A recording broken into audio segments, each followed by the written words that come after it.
Hey YouTubers, welcome back to my channel. My name is Topi and we are here to unbox.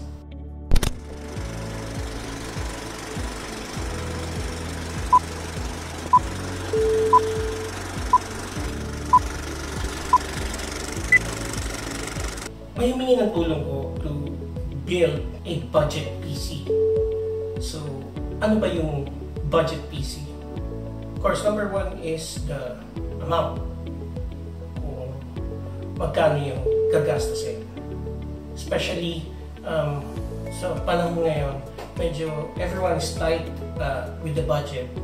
But they badly need a computer nowadays because of working from home, studying from home. So we need a good and reliable working PC. Second, even if the budget is tight, kailangan natin piliin yung right specs for us.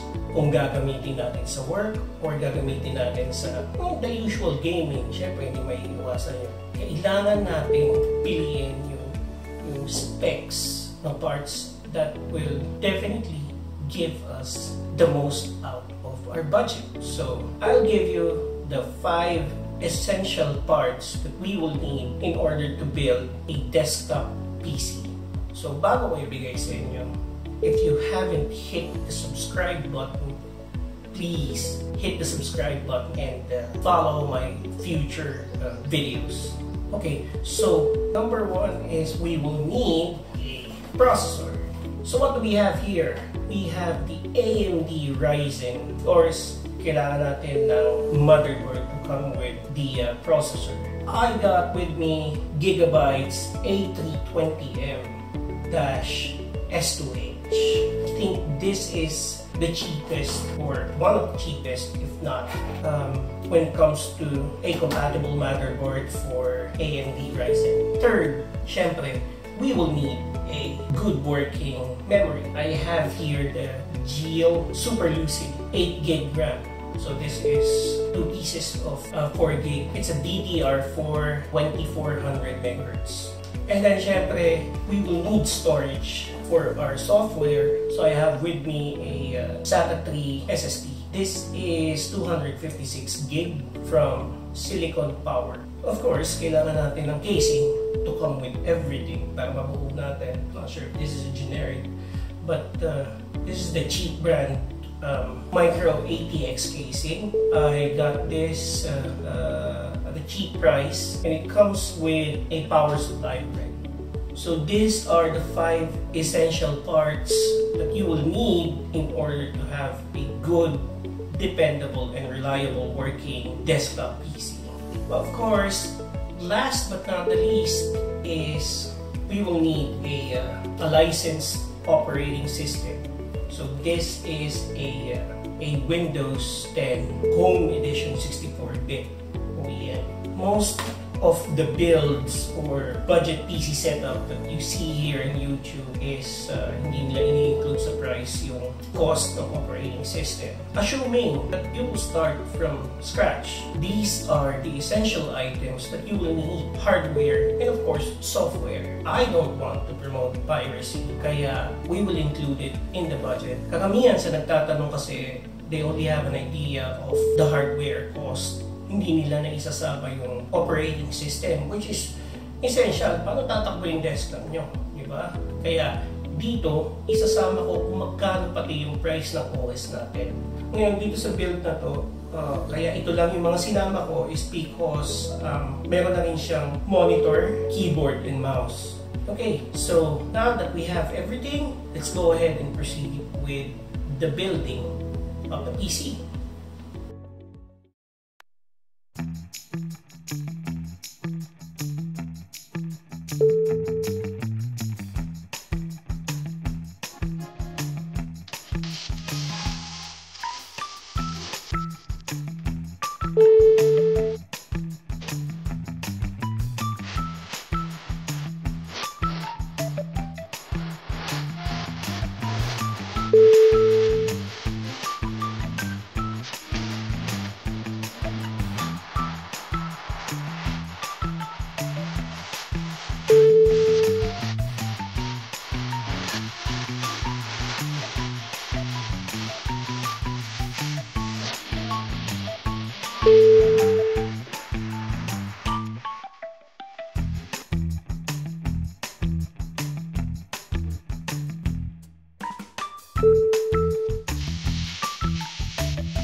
Okay guys, so tapos tayo sa installation, the hardware and software. I enjoy setting up, and I'm surprised na gano'n, no, na mabilis yung boot up niya. nakakatuwa kasi from shutdown to power up to Windows, it took only about 25 seconds. So, mabilis. Ang ganda. I think sulit siya. I guess yung expenses na ginastos mo is really worth it. And speaking about expenses, ito yung sabi kong budget costing.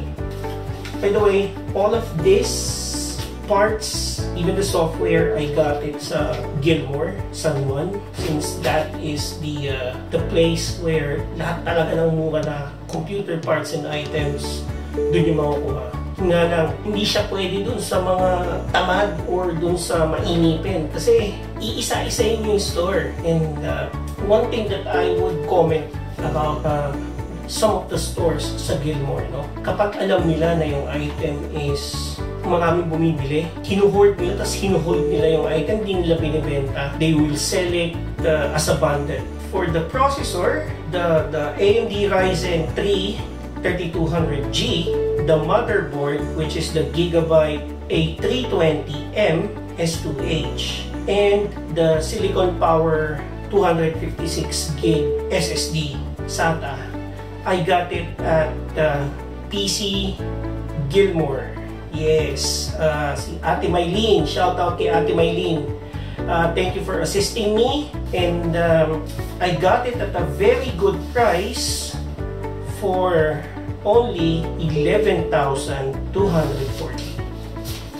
So yun po yung tatlong item. Now for the Windows 10 Home Edition OEM, sa PC Gilmore ko rin nabili. The reason why this one is separated because I have to charge it to my credit card. I got it for 6,614 and 40 centavos. Doon naman po tayo sa casing, no? Neutron Light Micro ATX casing with power supply. Nakuha ko naman to sa Home Red Tech Corporation. 1,200 pesos. And for the Geo Super Luce RGB Sync 8 gigabytes of RAM, SD RAM. Ito yung 2x 4 gig, DDR4 2400 MHz. This is a gaming RAM.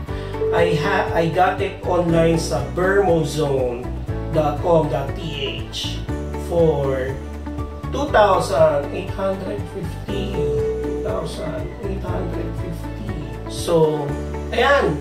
Ito ang nagastos ko. 21,904 and 40 cents. Siguro sasabihin nyo, ang mahal, kala ko ba budget PC yan? May mga nakikita kami rito sa YouTube, 15,000 lang, 14,000 lang. Yes, you are right, but hindi kasama yung software ko, hindi kasama yung operating system. So kung i-less natin yung 6,000 plus, no? 6,614, this will only cost nasa ganong price range. I'll just leave it to my daughter, Tia. Siya na bahala magsabi kung is it really good, is it bad, nasayang ba yung pera niya. So I hope may natutunan kayo, meron kayong napulot na kaalaman dito sa ginawa ko. Hit the thumbs up button, hit the like button kung tingin nyo is worth it ng oras nyo sa panonood sa akin. Hit the subscribe button kung hindi pa kayo nagsusubscribe, and stay tuned sa mga future videos ko. Once again, this is Topi, and thank you for watching. See ya!